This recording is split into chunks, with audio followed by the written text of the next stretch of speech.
ওসমান হাদি হত্যাকাণ্ড আনুষ্ঠানিকভাবে এখনো একটি রহস্য।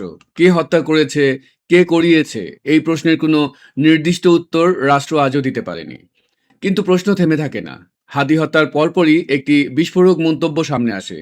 হাদির নিজের সংগঠন ইনকিলাব মঞ্চের নেতা ফাতিমা তাসনিম জুমা বলেন, হাদি হত্যার পরিকল্পনাকারীদের কেউ কেউ জানাজার প্রথম ২-৩ কাতারেই ছিল। এই বক্তব্য কি নিছক আবেগের বহিঃপ্রকাশ, নাকি কোনো অজানা রাজনৈতিক সমীকরণের ইঙ্গিত? চলেন মেলানো যাক। হাদি হত্যার পরের ঘটনাগুলো যদি একে একে মিলিয়ে দেখা হয়, তাহলে কিছু বিষয় চোখ এড়ায় না। হাদি তার বক্তৃতায় যেসব সমসাময়িক রাজনৈতিক শক্তির কঠোর সমালোচনা করতেন, গালিগালাজ করতেন, তার মধ্যে প্রথমেই ছিল এনসিপি। একই দ্বিচারিতা। আপনার প্রতি অনুরোধ, এই যে আপনারা বাহিরে এসে বলে যে আপনি নির্বাচন দেন না, আপনি কেন প্রেস মিট করে বলেন না বিএনপি আমার পেট্রো বাংলা চাই, জামাত আমার স্বরাষ্ট্রমন্ত্রী চাই, এনসিপি আমার কাছে জনপ্রশাসন চাই, বলে দেন। ধরেন আপনি বইলে দিচ্ছেন, করবে কি? মারবে। আপনি এমনি একদিন মরে যাবেন, আজীবন বাঁচবেন। আপনি বইলে দেন না, ওদের নেইটা কইলে দেন। হাদি প্রকাশ্যেই এনসিপির নেতাদের আর্থিক দুর্নীতির অভিযোগ তুলেছিলেন। হঠাৎ বদলে যাওয়া দামি পোশাক আশাক, গাড়ি, মোবাইল ফোন এসব নিয়েও প্রশ্ন করেছিলেন।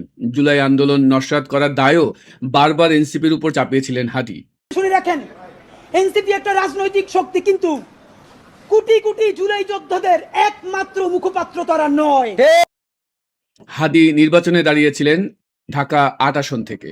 এখন প্রশ্ন হচ্ছে, আজ সেই আসনের মনোনীত প্রার্থী কে? এর পরপরই আসে আরও কিছু ঘটনা। হাদির বড় ভাইকে নিয়োগ দেওয়া হয় যুক্তরাজ্যের সহকারী হাই কমিশনে, মেধার ভিত্তিতে নয়, কোটার ভিত্তিতে। অথচ এই কোটা ব্যবস্থার বিরুদ্ধেই তো হাদিরা জীবন বাজি রেখেছিলেন। তাহলে প্রশ্নটা চলেই আসে, আন্দোলনের স্প্রিট কোথায় গিয়ে দাঁড়ালো? জুলাই যোদ্ধারা উত্তর দেবেন কি? আজকের খবর, হাদির পরিবারকে ফ্ল্যাট কেনার জন্য ২ কোটি টাকা দেওয়া হয়েছে। এখন এই ঘটনাগুলোকে যদি আলাদা আলাদা না দেখে একসঙ্গে বিশ্লেষণ করা হয়, তাহলে প্রশ্নটা কি আরও জোরালো হয়ে ওঠে না? সঙ্গোপনে হাদি হত্যার ফাইলটি ক্লোজড হয়ে গেল না তো? কারণ অভিজ্ঞতা বলে, এই দেশে যখন কোনো হত্যাকাণ্ডের বিচার রাজনৈতিক সুবিধা আর সমঝোতার আড়ালে চলে যায়, তার পরিণতি এমনই হয়। ঠিক যেমন হয়েছিল সাগররণী হত্যাকাণ্ডে। বছরের পর বছর তদন্ত চলবে, তদন্তের অগ্রগতি নিয়ে সংবাদ হবে, কিন্তু সত্য আর বের হবে না।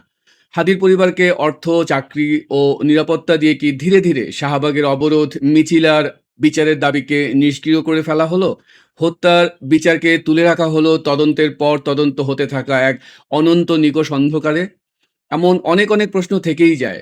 জুমার কথাই কি শেষ পর্যন্ত সত্য প্রমাণিত হচ্ছে? আমরা কি আবারও এমন একটি হত্যাকাণ্ডের সাক্ষী হচ্ছি, যার বিচার থাকবে কল্পনাতে, বাস্তবে নয়? বাকি সমীকরণ আপনারাই মিলিয়ে নিন।